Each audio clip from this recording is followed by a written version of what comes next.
You're watching Stock Watch this week. I'm Ndawuleng Lechela, and joining me to unpack your stock-related questions is Alex Duys from Umthombo Wealth. Alex, thanks so much for your time today. Now, before we get into some of those questions, I'd just like to get your overall sentiment of trade this week. We had Trump's inauguration somewhat overshadowing all the other news. I mean, in the background, we also had WEF taking place. We also had some earnings coming through, Netflix being one of the big ones. We will get into that a bit later. But just your overall sentiment of trade and how equities performed this week. Yeah, it's certainly been a very busy January thus far. We've seen quite a volatility and disconnect between certain sectors. So it might be, a new year, but it's still a continuation of some of the themes we've had last year. So, but obviously, with Trump's inauguration this week and all the executive orders, there has been some impact on the markets, and it's going to take some time to really understand the impacts of it. Some of it will be for negotiating power, some of it will be serious, we don't know. And of course, you saw the comments as well, as you alluded to, what's happened at the World Economic Forum. So yeah, it's been a tough time, but I think investors need to buckle up and see that this is going to be a volatility. But volatility can also be a good thing because it does create opportunities, specifically for active asset managers. So we're looking forward to the year, but it's going to be, I would say, mentally exhausting as the year goes on. Oh, well, yeah, but no year is boring for investors. There must be something to keep us on our feet. Let's move on to some questions, Alex. There's a viewer that asks, what do you think about the prospects of a possible AI bubble? Investment in the sector, of course, getting stronger and stronger, with Trump also announcing a $500 billion AI infrastructure investment deal with the private sector. What's your take on that AI bubble potentially bursting? Look, I mean, there's two aspects to it. Obviously, it's first the actual growth of artificial intelligence, the programs and so forth, systems. And I think we're still in the very, very early stages in that. In a way, it's also a tech war between the US and other countries, specifically China, on AI. So I think we're going to see enormous amount of development here and growth that we cannot even foresee at this particular stage. So I think there's a lot's going to be happening there. When it comes to investments, the problem is you need to take this extreme uncertain potential outcomes of AI and try to value it with investments. And that is where problems emerge, right? So it's either investors could be far too optimistic, or opposite, could be actually not optimistic enough. So, but there's a case that some companies will certainly run ahead of itself, and it could create, bubble type valuations, specifically if the returns don't come as quickly as the investors want. So it's very, very difficult to say who is going to win, what areas of the market is going to win, and what the outcomes would be. So I think, just be circumspect, make sure that from a total portfolio perspective that you are, not too exposed to specific themes or companies, and have a balanced approach, because you can be hurt. Don't go all gung-ho, but certainly it does seem like to be very, very exciting opportunities ahead as well. So very difficult to find that balance. And what do you think about the cybersecurity industry? I mean, when we look at AI and we look at the tech sector as a whole, it really is a big sector where we are seeing growth and development within the AI side. But that cybersecurity industry also growing. Without a doubt. I mean, if everything pretty much moving online these days, cybersecurity demand is going to increase exponentially, and the risk of hackers and so forth. We've seen so many examples of people from the Middle East or Russia or China or ever hacking and causing all sorts of problems. So there's no doubt the demand for cybersecurity will increase exponentially. Once again, it will be about which companies will be successful in that and how do you apply that and so forth. Not necessarily area of my expertise, but there will be a lot of opportunities out there within that space, without a doubt. Let's move over to the next question, a question on streaming companies. Alex, the viewer asks, are you seeing value in streaming companies, and which one would be your top pick? We just recently, of course, got Netflix numbers this week. Those numbers upbeat, beating market expectations on the top and the bottom line. Your views there? Yeah, unfortunately, I don't look at these stocks in my professional capacity. So I can't really give, I would say, informed views on it. So I'd rather give that a skip. All right, let's move over to some local stocks. The question reads, did the Boxer hype die down upon listing? The share price has been struggling to go above 69 Rand for some time. Is it a wise decision to still hold? think the investors need to have some patience. I mean, the stock has done incredibly well since IPO. It's up in excess of over 20%. And we haven't had any updates from the company, right? So now it's about how are they going to actually deliver? And this is a long-term story. So at the bare minimum, you're looking at a 5-year horizon here because looking to double the store base within a 5-year period. And obviously the ability to execute on that strategy will be very critical, as well as what impact it will have on the margins and so forth. So I think it's still very early days. I think it's got phenomenal growth prospects, Boxer. But we are certainly optimistic about the future. But it won't be easy. There will be some form of speed bumps down the line, and perhaps some investors will be expecting too much. But I think if you're willing to put this one on the bottom drawer and they roughly execute the strategy they want to do, I think investors will be well rewarded over time. And how do you think a Boxer fares, with the other discount retailers? We have your U-Saves from ShopRite as well. Yeah, so Boxer's got by far the biggest market share in that specific space.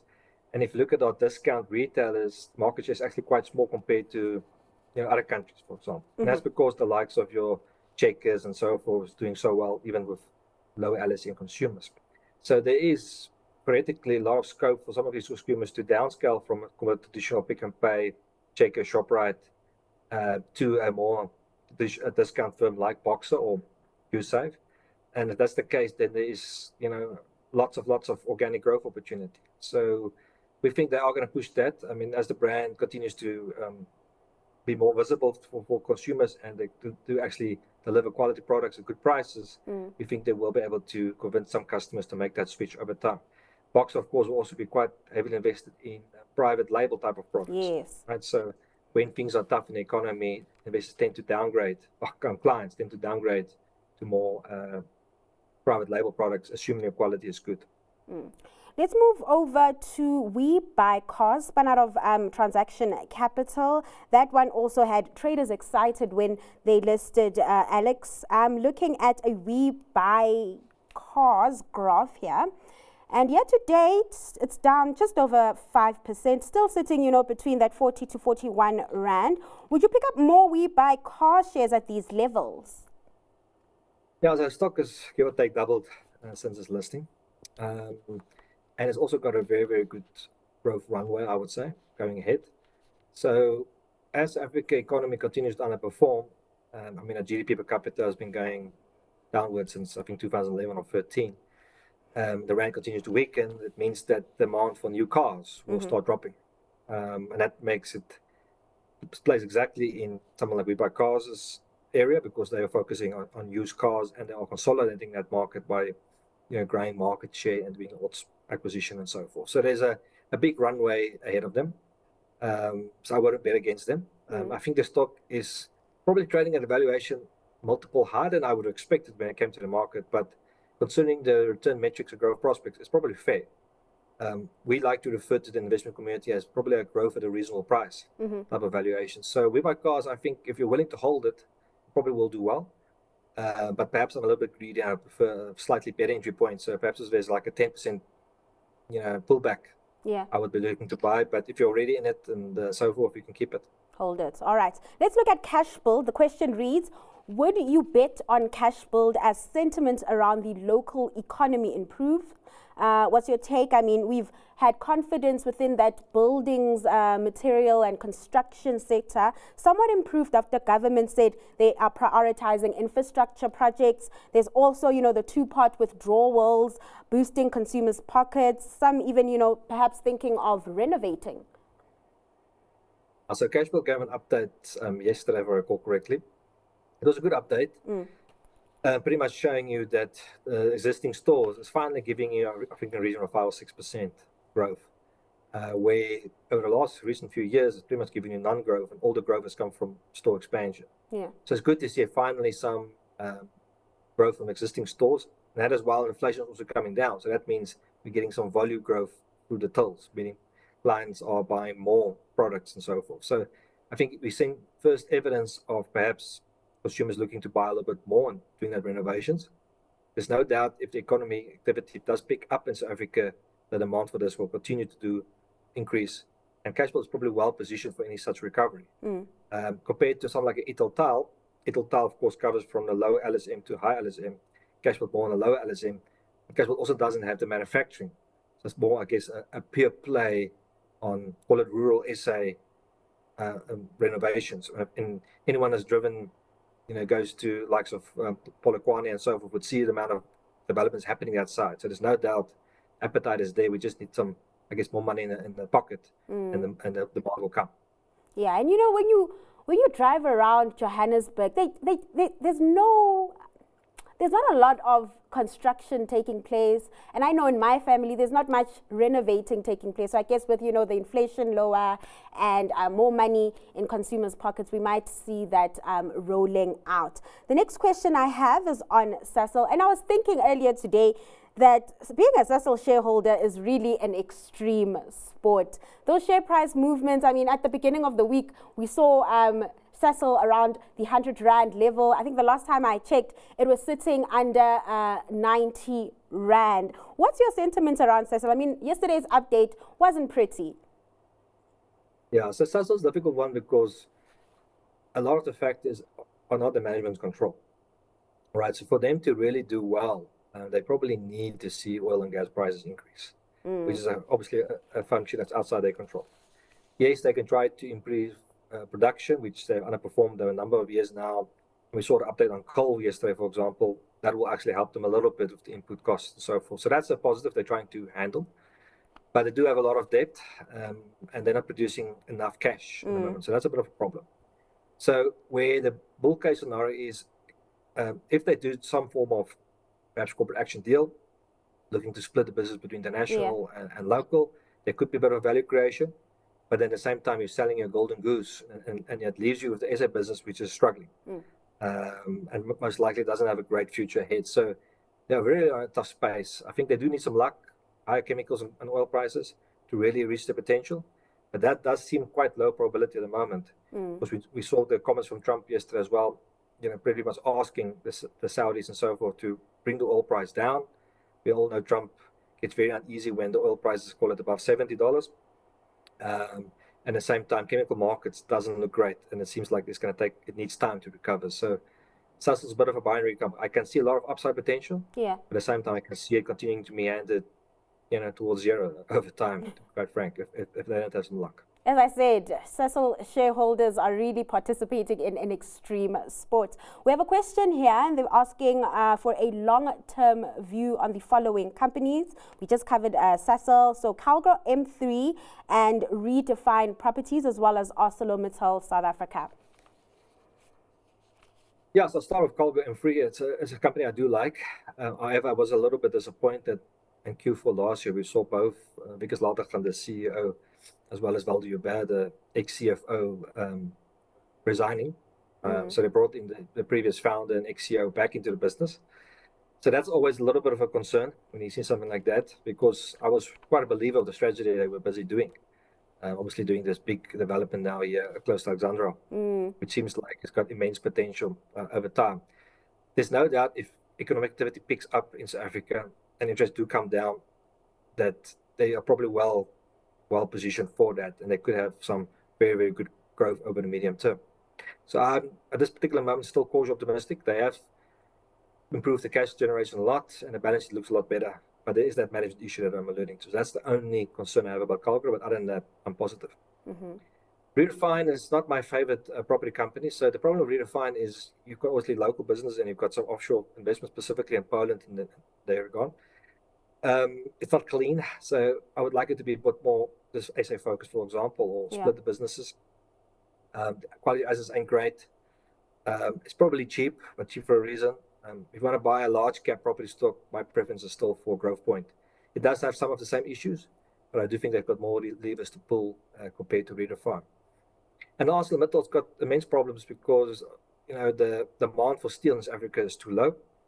We really need that gross fixed investment in the country. We need to see the infrastructure spending that goes we're talking about. We really need to see that happening. Yeah. At the same time, we're seeing them, closing some of their capacity, which is going to have a major impact, knock-on impact on the economy. And the steel mills are just too old. I mean, some of these steel mills were built in preparation of World War II by the old President Jan Smuts. So that gives you an extent of how old these assets are. They're not economically viable anymore. And that is why countries like China come and produce and dump their steel here. And also, regulatory environment is not in favor because government has allowed scrap metal markets and so forth to import steel, and that's had a big knock-on impact on something like ArcelorMittal. So, it's very disappointing to see what happened there. You can't really blame them to some extent, but we really do need to see the right regulatory environment and growth to come to the fore. Otherwise, Africa will lose its steel making capacity. And it seems like government is really still trying to make sure that unit stays open. Just this week, ministers met with the chief executive of the parent company, ArcelorMittal, at WEF. No decisions were made off the back of that, but it does seem like government is really trying to keep those mills open. Let's move over to the telcos space. The question here is on MTN. It reads, what is your view on MTN? That share price recently being boosted by the 50% tariff hike in Nigeria. Half of what what MTN rather was hoping for, but I guess a boost nonetheless. Yeah, so it's a major boost for them because, shenanigans in Nigeria has pretty much destroyed all equity of MTN, and the value of Nigeria became pretty much negligible where it used to be by far a majority of the value of the business. So this 50% hike is pretty much necessary just to keep the telecom sector in Nigeria afloat again. And obviously MTN has gained some market share, so with this increase in tariffs, it will certainly help them a lot. And as a result, brokers have increased their expectations substantially, and that's why the stock is up more than 40%, call it since beginning of December. So it's a very positive for them. The problems still remain. For example, Nigeria is still not out of the woods. Secondly, they might be making earnings, but can investors actually extract the cash out of Nigeria? And that doesn't seem likely either. But it's certainly looking a lot better than it was looking for them a couple of months ago. And if things continue to go well, you could perhaps see further share price strength. There are some investors, for example, which have not owned MTN in the recent past are starting to buy. So it shows just a change in sentiment. So one to look out for, but still remains a very complex and I would say risky investment case. So a change in sentiment there, some positivity there, but not your stock pick. What are you picking today, Alex? Yeah, so I'm going for Exxaro. It's a stock where the sentiment is pretty much at rock bottom, and for good reason. I mean, so we've got the concerns about the CEO, and that's why she's suspended, the overall corporate governance problems, the fact that they're exposed to iron ore and coal, and also they're looking to do corporate action, meaning they want to do some form of acquisitions. All of these risks as an overhang over the stock. But I don't look at the valuation of the business, and for me, it looks incredibly cheap. And I get to the conclusion that they don't need to get a right, not many ticks is required here for share price to really move upwards. Yeah. I think there is so much margin of safety, as we refer to in the investment community, that I think it's more likely that you're going to make good money from here than losing. On a positive, they do have a net cash position, so they can pay out enormous dividends. So it's one to look out for. I think it's a contrarian view, purely based on valuation, and I think that a pivot at some stage will happen and the market will then react favorably towards it. All right, Alex, thanks so much for joining us and just sharing your insights on Stockwatch today. That was Alex Duys from Umthombo Wealth, and that's all for the segment today. But be sure to catch Stockwatch at 6:30 on Monday night for more stock-related analysis. Until then, stay tuned for lots more coming up right on Business Day TV.